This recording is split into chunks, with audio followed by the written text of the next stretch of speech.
हिंदी के व्यंजनों को हम अंग्रेजी में कैसे लिखते हैं? देखो, हिंदी में क और इंग्लिश में ऐसे लिखते हैं के। तो हिंदी का जो व्यंजन है अंग्रेजी में इस तरह लिखते हैं क, और ख मतलब के एच, ख। ग को जी, ग। घा को जी एच, घ। च, छ। छ को हम कैसे लिखते हैं? सी एच और एच, छ। तो इस तरह से हम हिंदी के व्यंजन को इंग्लिश में सी एच एच करके लिखते हैं, तो वो हो जाता है छ। ज को जे, जैसे हम लिखते हैं जग, तो ज का प्रोनाउंस आया तो हमने क्या लिखा? जे लिखा, जे यू जी, जग। तो जहाँ पे भी हिंदी का व्यंजन ज है तो वहाँ पे हम अंग्रेजी में कैसे उसे लिखते हैं? जे से लिखते हैं, जे यू जी, जग। झ को हम दो तरह से लिखते हैं अंग्रेजी में, एक तो जे एच और दूसरा क्या? जेड। तो इस तरह से हम झ को जे एच भी लिखेंगे तो भी सही है और जेड लिखा तो भी सही है। जैसे झाड़ू हिंदी में हम लिखने जाते हैं झा, झ, जे एच, झ हो गया। रू, डी मतलब ड़ा का प्रोनाउंस, ऊ मतलब यू, झाड़ू। तो झ भी लिख सकते हैं हम।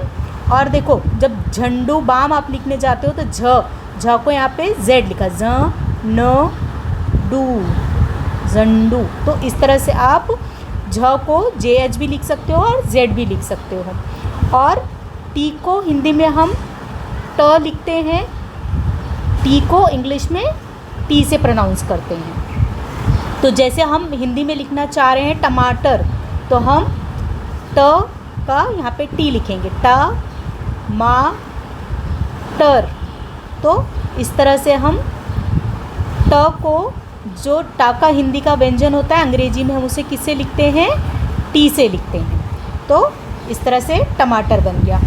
और ठ को हम कैसे लिखते हैं? टी एच, टी एच मतलब ठ। जैसे अभी कोई ठ भी लिखते हैं और टी एच को हम कभी कभी था भी लिखते हैं, था, थाली वाला था। जैसे भी कभी कभी हम क्या बोलते हैं? थाली। देखो यहाँ पे थ में टी एच है तो थाली में भी हम टी एच लिखते हैं, था ली, थाली।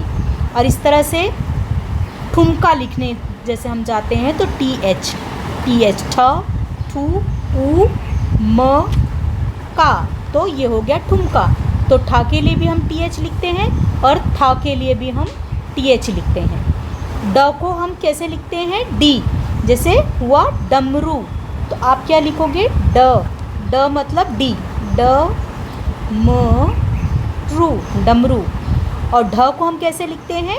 डी एच लिखते हैं। जैसे ढोलक लिखना है तो डी एच ओ लक, ढोलक।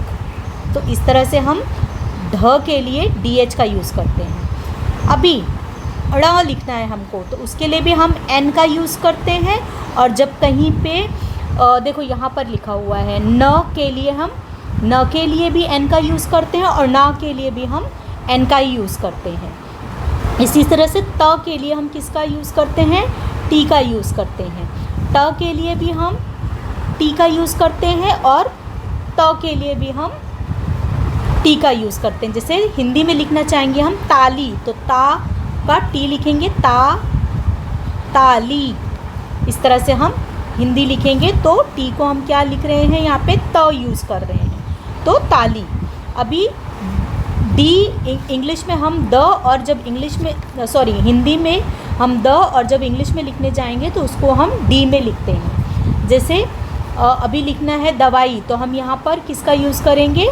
डी का यूज़ करेंगे, दा वा, दवा। तो यहाँ पर हम द के लिए भी किसका यूज़ करते हैं? डी के लिए डी यूज़ करते हैं और ड के लिए भी हम क्या यूज़ करते हैं? डी का ही यूज़ करते हैं।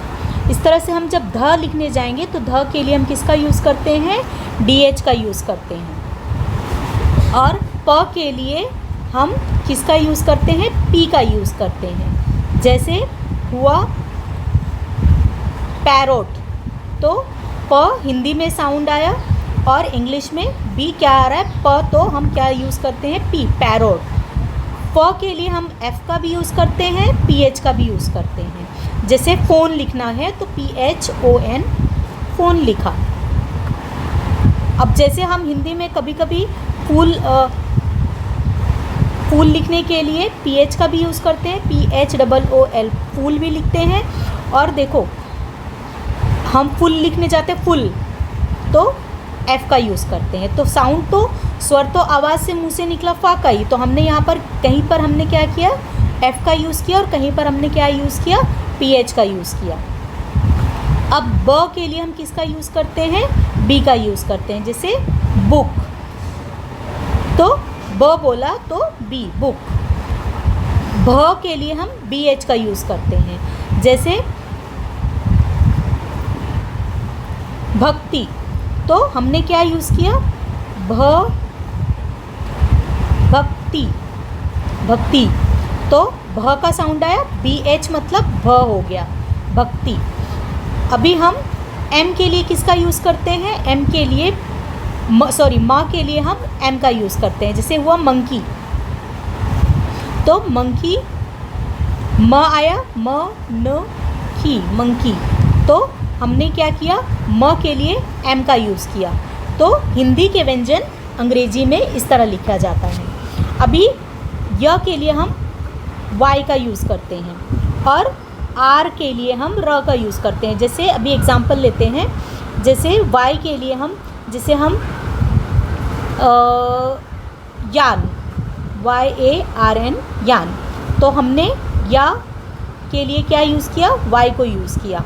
अभी R से लेके कोई वर्ड बनाओ, जैसे रेड, र आया साउंड, तो हमने र के लिए R का यूज़ किया। रेड कलर होता है ना, तो रेड। इसी तरह से हम L के लिए किसका यूज़ करेंगे, ला के लिए हम L का यूज़ करेंगे। यहाँ पर व के लिए हम V का भी यूज़ करते हैं, W का भी। जैसे वॉच, हम घड़ी के लिए वॉच, व बोला तो यहाँ पे हमने W का यूज़ किया, वॉच। और वैन बोला हमने, वैन के लिए हमने V का यूज़ किया, वो वैन है, VAN, वैन। अभी श के लिए हम किसका, SH का यूज़ करते हैं। जैसे मैं बोलने जा रही हूँ शाम, तो मैं शाम बोल रही हूँ, तो शाम को जाना है, तो हिंदी में शाम, इवनिंग को शाम बोलते हैं। तो मैं जब श लिखने के लिए इंग्लिश का यूज़ करूँगी तो SH लिखूँगी, शाम। और ये जो पेट कटा श है, उसके लिए भी हम किसके लिए यूज़ करते हैं, श का, SH का ही यूज़ करते हैं। सोशल के लिए हम स का प्रोनाउंस आता है तो S का यूज़ करते हैं, सोशल।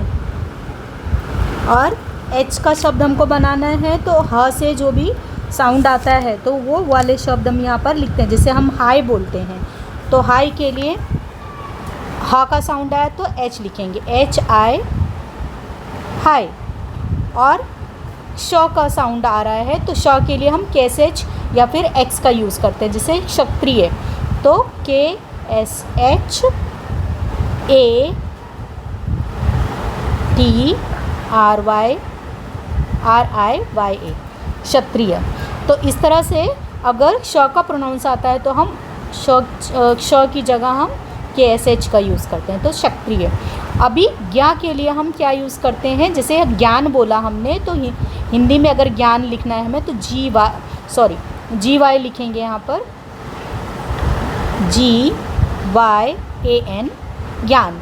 तो इस तरह से हम हिंदी के व्यंजन को अंग्रेजी में लिख सकते हैं। होप आपको वीडियो यूज़फुल लगा होगा। अगर आपको पसंद आया तो please like, share and subscribe ज़रूर कीजिएगा। Thank you.